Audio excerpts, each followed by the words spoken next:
दोस्तों अगर मैं आपसे कहूं कि यहां पर लिखा है वह कल आ रहा है और इसमें अगर मैं इज लगा दूं ही इज कमिंग टुमारो, तो ये गलत हो जाएगा, इसमें इज नहीं लगेगा। आप बिलीव करेंगे, रहा है लिखा है, मैं जा रहा हूं, आई एम गोइंग, वह आ रहा है, ही इज कमिंग, इज हमारी तो लगेगा नहीं। ये छोटी छोटी मिस्टेक करके ही ना आप अपनी इंग्लिश को कबाड़ा कर लेते हैं और सामने वाला समझ जाता है कि इंग्लिश कमजोर है। बट डोंट वरी, मेरा नाम है सरताज, मैं हूं आपका इंग्लिश ट्रेनर और आप देख रहे हैं सरताज क्लासेस। आज मैं आपकी यही कमी दूर कर दूंगा। शुरुआत करते हैं एकदम देसी स्टाइल। सबसे पहले जरा इस सेंटेंस को गौर से देखिए, वह कल आ रहा है। इस सेंटेंस के लास्ट में आ रहा है रहा है। अभी इसमें वापस आऊंगा और पूरा कॉन्सेप्ट समझाऊंगा, क्योंकि किसी भी चीज को डीपली समझने के लिए पहले उसकी रूट समझिए। कोई भी ऐसा सेंटेंस जिसके लास्ट में रहा है, रही है, रहे हैं लगता है, उसके साथ हम लोग इज, एम, आर लगाते हैं। पक्की बात। कोई भी ऐसा सेंटेंस जिसके लास्ट में रहा था, रही थी, रहे थे आए, उसके साथ वाजवर लगाते हैं। पक्की बात। और लास्ट में कोई भी ऐसा सेंटेंस जिसके लास्ट में रहा होगा, रही होगी, रहे होंगे आता हो, उसके साथ हम विल भी लगाते हैं। हालांकि शैल था लेकिन वो मॉडर्न इंग्लिश में यूज नहीं होता, सबके साथ विल लगाते हैं। पक्की बात। यही गलती की थी आपने। ये जो तरीका है ये ठीक तो है, बेसिक सीखने का है, बट जब एडवांस लेवल पे आ जाते हैं तो इस तरीके को भूलना भी होता है। यही तो ट्रिक है। आपको अब ऐसे याद नहीं करना है रहा है, रही है, रहा तो रही थी, रहा होगा, रही होगी, ना ना ना ना ना ना। आपको बस ये याद रखना है, अगर कोई भी चीज प्रेजेंट में होती है तो उसके लिए इज एम आर लगाना है। अगर कोई भी चीज पास्ट में होती है, वाज वर्ड लगाना है। अगर कोई भी चीज फ्यूचर में होती है तो विल भी लगाना है। ऐसे याद रखना है, बस इतना ही याद रखना आपको। प्रेजेंट में होती है ना, कौन सी वाली चीज जिसमें रहा है। एक और चीज ध्यान रखिए, कभी चुका उका वाली सब घुसेड़ दो, रहा वाली खाली। अगर प्रेजेंट में हो रही है तो इज एम आर, पास्ट में हो रही है तो वाज, और फ्यूचर में हो रही है तो विल बी। अब जरा देखिए, वह कल आ रहा है, ये काम अभी कहां हो रहा है, कल आ रहा है ना, फ्यूचर की बात हो रही है। वर्ड देखिए क्या यूज हुआ है, टुमारो। किसने कहा टुमारो प्रेजेंट का वर्ड है? It is telling about future. ये फ्यूचर बता रहा है, भविष्य, कल। अगर वो कहते ना अभी आ रहा, अभी अभी, ये है प्रेजेंट। आलिया आलिया आलिया आ रहा आ रहा आ रहा, ये है प्रेजेंट। कल आ रहा है, मैं तो सो जा भाई, कल आ रहा है तो अभी से क्यों नाच रहा है? तो इसका मतलब फ्यूचर है। सो लिखा भले ही रहा है, लेकिन अगर आपने टुमारो के साथ इज लगा दिया, will be wrong. He will be coming tomorrow, he will be coming tomorrow. एक सेंटेंस और देखिए, अभी आपका पीछा नहीं छोड़ूंगा, समझाऊंगा। अभी समझ में तो आ गया, लेकिन डाउट है। ना ना ना ना, ऐसा नहीं हो सकता ना, हजम नहीं हो रहा। होगा हजम, हम चबवाएंगे ना। अभी रुको, देखो अगला वाला देखिए। जैसे यहां पे एक टॉपिक लगा, फादर सेड, पापा ने कहा है कि वह आ रहा है। पापा ने कहा कि वह आ रहा है। फिर से देखिए यहां पे दोस्तों, ये जो लाल में सेंटेंस लिखा है इसका मतलब है वह आ रहा है। पापा ने कहा, कहां है भैया पेन दिए जरा। पापा ने कहा कि वह आ रहा है, वह आ रहा है। देखो लास्ट में रहा है लिखा है, नहीं लिखा है, लेकिन मुझे फर्क नहीं पड़ता कि लास्ट में क्या लिखा है। मैं तो ये देखूंगा पापा ने कहा, कह थोड़ी ने कहा, ये बात तो गुजर गई, पापा ने तो कह दिया। पास्ट, ये तो पास्ट है। उए, हाँ, ये प्रेजेंट नहीं है, ये फ्यूचर नहीं है।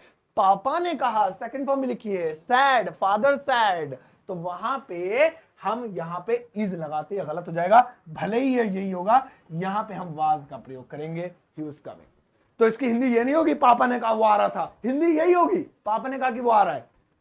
लेकिन इंग्लिश ग्रामर के हिसाब से गलत हो जाता अभी, अगर हल्का सा ध्यान भटकता। फिर से देखेंगे, एक एग्जांपल देखेंगे दोस्तों। यहां पे जैसे मैं अगले साल कार खरीद रहा हूं, कार खरीद रहा हूं। दोस्तों ये वाला देखिए, ये जिसमें मैंने सर्कल किया है, मैं कार खरीद रहा हूं। अगर कोई इतना बोल दे तो ये होगा, I am buying a car, I am purchasing a car, I am purchasing a car, है ना? परचेजिंग या बाइंग, ठीक है, सही है। लेकिन ये क्या, अगले साल, नेक्स्ट ईयर, नेक्स्ट ईयर, वाई ईयर। जैसे ही उसने नेक्स्ट ईयर लिखा, अब वो अगले साल कार खरीदे ना खरीदे, उसकी इंग्लिश इसी साल खराब हो गई।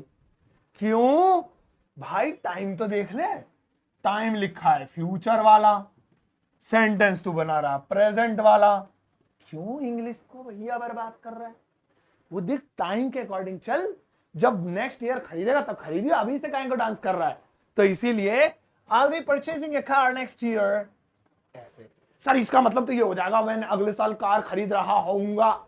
वह भाई वो इसलिए हो जाएगा क्योंकि तूने सीखा ही यही है। तुझे ये लगता है कि विल बी का मतलब रहा होगा रही होगी होता है। आई विल बी गोइंग में जा रहा होऊंगा, ही विल बी कमिंग वो आ रहा होगा।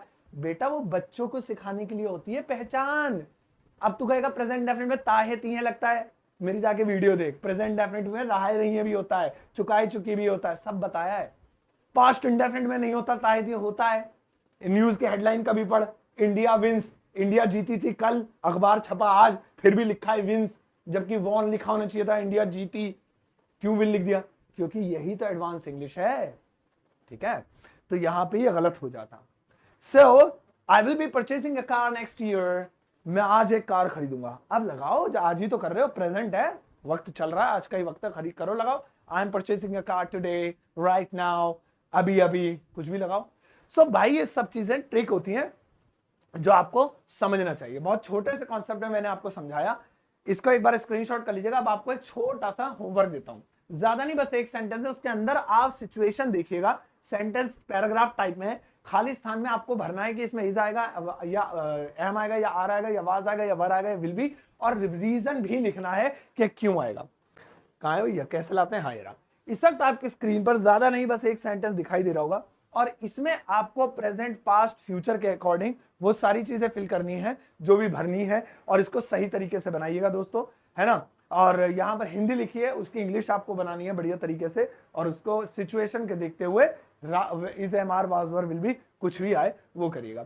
इस आंसर को वीडियो के कमेंट सेक्शन में अगर पोस्ट कर दीजिएगा। इसके साथ अगर आपका कोई सवाल है तो वो भी पोस्ट कीजिएगा। दोस्तों सरताज क्लासेस यूट्यूब चैनल और फेसबुक पेज जिसे आपने ट्रेंड में पहुंचा रखा है, फेसबुक पर इंडिया में नंबर 1 इंग्लिश लर्निंग प्लेटफॉर्म आजकल ट्रेंड कर रहा है, और 30-40 मिलियन व्यूज आ रहे हैं।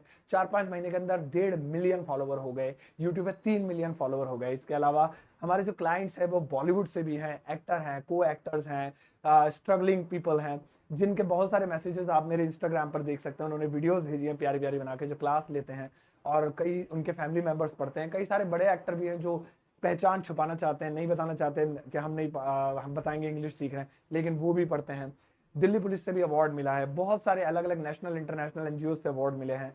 तो ये सब प्यार आप ही का है, ये ट्रस्ट है, दिस इज द ट्रस्ट। तो आप जिस प्लेटफॉर्म से अंग्रेजी सीख रहे हैं ट्रस्टेड है, डोंट वरी, अंग्रेजी ऐसे ही सीखते रहिए। और साथ ही साथ चैनल को सब्सक्राइब कर लीजिएगा, फेसबुक पेज को फॉलो कर लीजिएगा, इंस्टाग्राम पे भी फॉलो कर लीजिए ताकि छोटी छोटी अपडेट आपको मिलती रहे। और साथ ही साथ अगर आप मेरे यूट्यूब की मेंबरशिप ज्वाइन करते हैं तो आपको 1 महीने का सर्टिफिकेट भी मिल जाएगा, 1 महीने क्लास का, कि आपने यहां से ज्वाइन किया, क्योंकि सरताज क्लासेस भारत सरकार द्वारा सर्टिफाइड है। तो उस सर्टिफिकेट की इतनी वैल्यू है कि उसे आप अपने बायोडेटा में भी लगा सकते हैं। ज्यादा जानकारी के लिए मेरे YouTube चैनल को फॉलो कर लीजिए, वहां पर पता चलेगा कि आप सर्टिफिकेट कैसे ले सकते हैं। जाओ इस वीडियो को सबके साथ शेयर करना, और जाते जाते एक प्यारा सा लाइक देकर जाना।